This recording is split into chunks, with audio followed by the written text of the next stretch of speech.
There is a phrase, born in the world of writing, that has always haunted me: kill your darlings. It's brutal, isn't it? It speaks to the moment when a creator must look at a sentence they adore, a line so beautiful, so clever, so perfectly crafted, and cut it. Not because it's bad, but because it serves itself and not the story. It's an act of artistic violence for the sake of the whole, a sacrifice of the small love for the greater one. But I think we've misunderstood this instruction. We've applied it not to our sentences, but to our souls. We hold within us certain darlings, not sentences, but stories, the story of who we're supposed to be, the darling of a perfect linear path, the darling of immediate recognition, the darling of a safe, predictable, and applauded version of success. We polish these stories until they shine. We become so attached to how we imagined it would look, the specific backdrop, the exact soundtrack, that we confuse the set decoration for the play itself. And then, life whispers a different plot, a messy one. A slower one, a dream that doesn't fit the beautiful container we built for it, and we face a terrible choice. We think we must choose between the darling, that pristine, beloved vision, and the dream itself. And too often, we choose the darling. We silence the truer, clumsier, more uncertain dream in order to preserve the pretty, lifeless sculpture of how it was supposed to be. We kill the dream to save the darling. But the real, the vital, the liberating work is the opposite. You must learn to kill your darlings so your dream can live. That means looking at the gorgeous, gilded cage of expectation, the one you built yourself, and having the courage to break the lock. It means sacrificing the perfect timing so you can begin. It means letting go of the specific, glittering outcome so you can embrace the messy, magnificent process. It means deleting the first beloved chapter so the real story can finally start on page 2. We are masterful architects of narrative, not only for the stories we tell others, but for the grand, internal epic of our own lives. From a young age, we begin drafting this script. We collect images, accolades, and societal cues, assembling them into a vision of a future self, a protagonist whose path is marked by clear milestones, defined victories, and a certain, recognizable kind of beauty. This script, this darling, is meticulously crafted. It is the story of the perfect career launch, the flawless creative debut, the linear ascent free of detours or public stumbles. We polish this narrative until it gleams with the luster of idealization.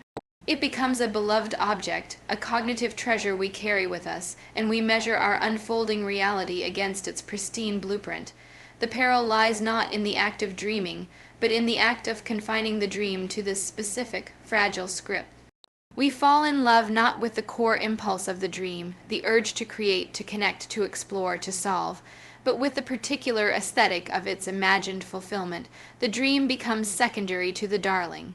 We become attached to the specific set design, the costume, the soundtrack, and the critical acclaim we pictured accompanying it. This attachment is so powerful that when the living dream begins to pulse and move within us, suggesting a different, more organic path, we experience it not as guidance, but as a threat. The dream's true shape, which might be slower, messier, less legible to others, or require a humbling starting point, does not match the beautiful container we have built for it. This is the crossroads of self-betrayal. Faced with the choice between the beloved, polished narrative, the darling, and the raw, authentic, and often inconvenient call of the true dream, we too often choose the former. We make the safer choice, the one that preserves the elegant story. We decline the intriguing but uncertain opportunity because it doesn't fit the plot. We abandon a creative pursuit because its first iterations are clumsy, not masterpieces. We stay in a role that looks impressive on the script but feels hollow in our souls. In these moments, we are not killing the darling. We are allowing the darling to kill the dream. We starve the vital, breathing essence of our potential in order to keep a fossilized ideal perfectly preserved. The tragedy is that we do this believing we are protecting our dream, when in fact we are preserving its beautiful, empty coffin. The dream dies of suffocation, trapped in a narrative that is too rigid, too perfect, and too small to allow it to grow. This internal conflict often manifests as a pervasive and paralyzing sense of disappointment, not with our circumstances, but with ourselves. We stand at the threshold of action, the real dream pulsing with possibility, and yet we cannot move. The source of this paralysis is a cruel and invisible trade-off. We believe on a subconscious level that we are faced with an either slash or proposition of heartbreaking proportions. Either we cling to the beautiful, beloved story of how it was supposed to be, or we must destroy that story entirely to embrace the uncertain, perhaps less glamorous, reality of how it could be. We frame it as a choice between preserving a perfect memory of a future that never was and leaping into a frightening void. So we choose preservation. We choose the museum of our expectations over the messy, living workshop of our actual lives. We reason that it is better to have a perfect, untarnished dream on the shelf than a flawed, struggling one in our hands. This is the precise moment where we commit the fatal error. We murder the dream in order to save the darling. We conflate the dream's life with the specific conditions of its imagined success. Because the dream refuses to manifest in the exact shape and timeline we dictated, we assume it has failed, or that we have failed it. We interpret the dream's stubborn, organic nature, its refusal to follow our script, as proof of its impossibility rather than proof of its aliveness. A real dream is not a puppet, it has its own will. It is more of a partner than a product. By demanding it conform to our preconceived narrative, we are not nurturing it. We are trying to force a wild sapling to grow into the shape of a topiary. When it resists, we too often reach not for different tools, but for an axe. We walk away telling ourselves the dream was not meant to be, when what we really mean is that it was not meant to be exactly as we pictured it. The corpse we leave behind is not the dream itself. The true dream, that essential impulse, is remarkably resilient. It may go dormant, but it rarely dies. What we kill is our own faith in the dream. We kill our willingness to be a beginner, to be seen in the awkward phase, to tolerate the dissonance between the elegant story we told and the complicated truth we are living. We sacrifice the vibrant, evolving reality on the altar of a fixed, frozen fantasy. We choose the security of a known, if disappointing, narrative over the terrifying freedom of an unwritten one. In doing so, we protect ourselves from the vulnerability of hope and the risk of a different kind of failure, but we also guarantee a quieter, more profound failure, the failure to ever let our most authentic potential see the light of day. The original artistic commandment to kill your darlings was never an act of self-destruction. It was, in fact, the ultimate act of creation. A writer kills a beloved line not out of spite, but out of profound respect for the larger story. The sacrifice is made because the writer can see a truth that the sentence itself cannot, that the story's power, its cohesion, its ability to truly connect and resonate, is more important than any single brilliant fragment. The darling is sacrificed to the altar of the story's greater truth. This is the crucial inversion we must perform in our own lives. We are not being called to destroy our deepest longing, the dream. We are being called to destroy everything that constrains it, the darling. The dream is the greater story. The darling is merely the beautiful, obstructive sentence. Therefore, the liberating work is to shift our allegiance.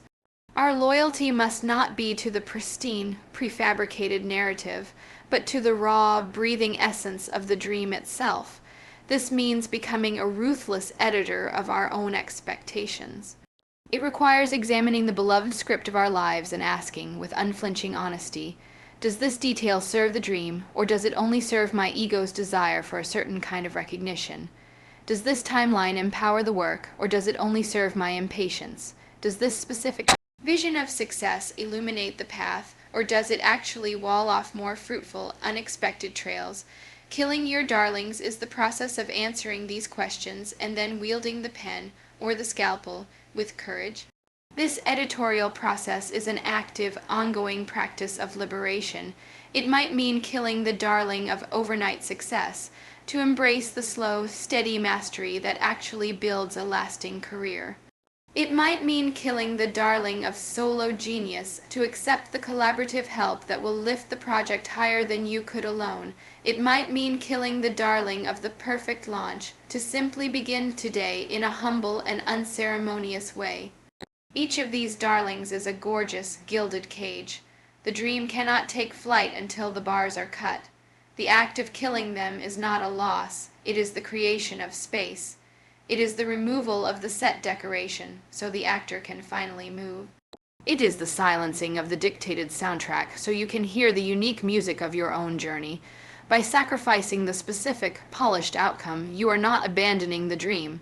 You are, for the first time, giving it the freedom to evolve into a form that is more authentic, more resilient, and more powerful than your initial, limited imagination could have ever conceived.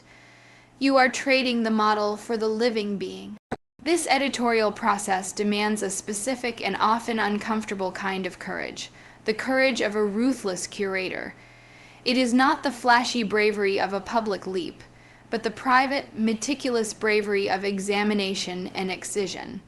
To kill your darlings is to sit in the quiet of your own mind with the blueprint of your expectations and decide, line by line, what is structural and what is merely decorative.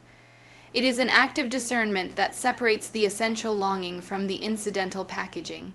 This work is internal, unglamorous, and requires a willingness to confront your own vanity and fear.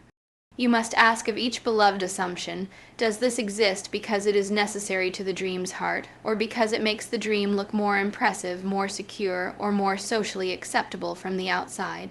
Becoming this ruthless editor means developing a new relationship with your own ego. The ego is the architect of the darling.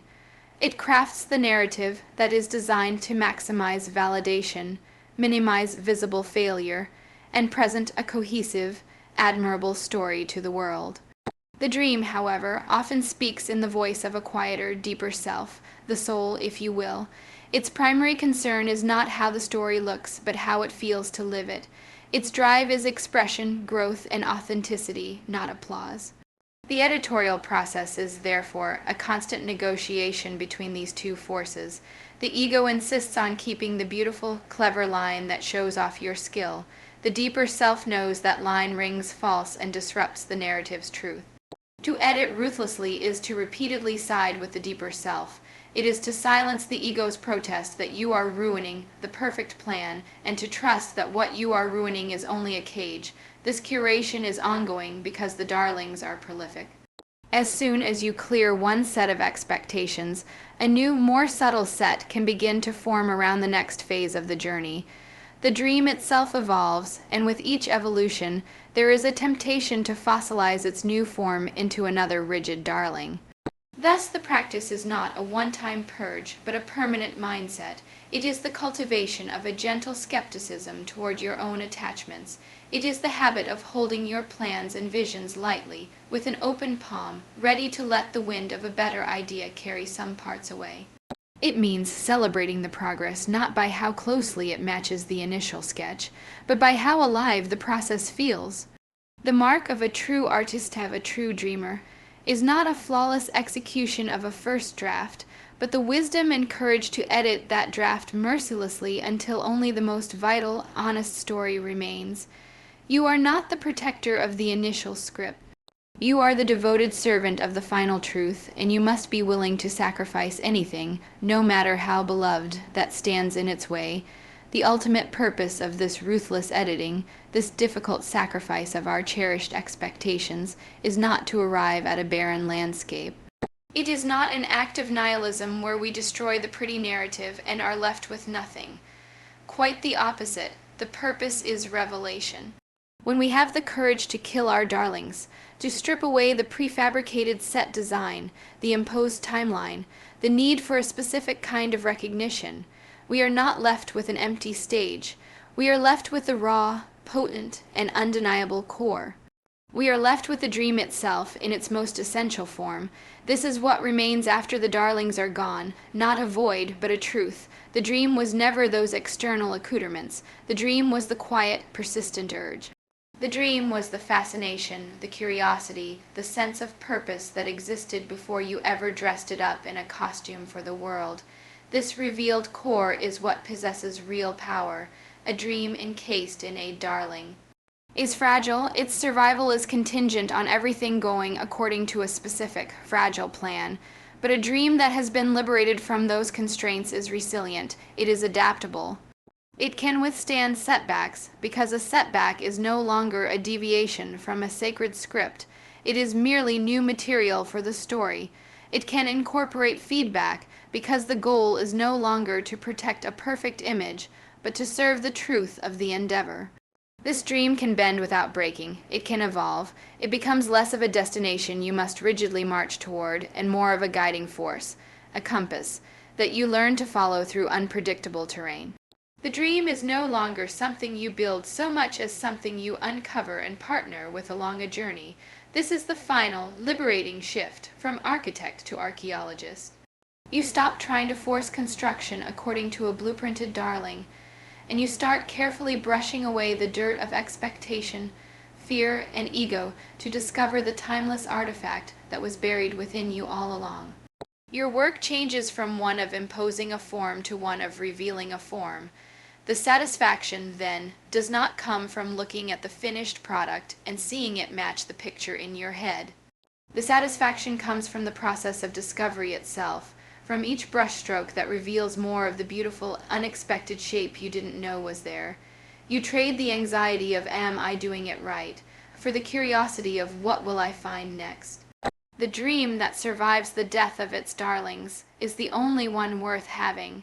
It is no longer a fantasy to be aspired to, but a living truth to be engaged with. It is honest, it is sturdy, and it has the unique, unmistakable beauty of something that is authentically, imperfectly, and wholly your own. You haven't lost your dream by killing your darlings. You have, for the first time, found it.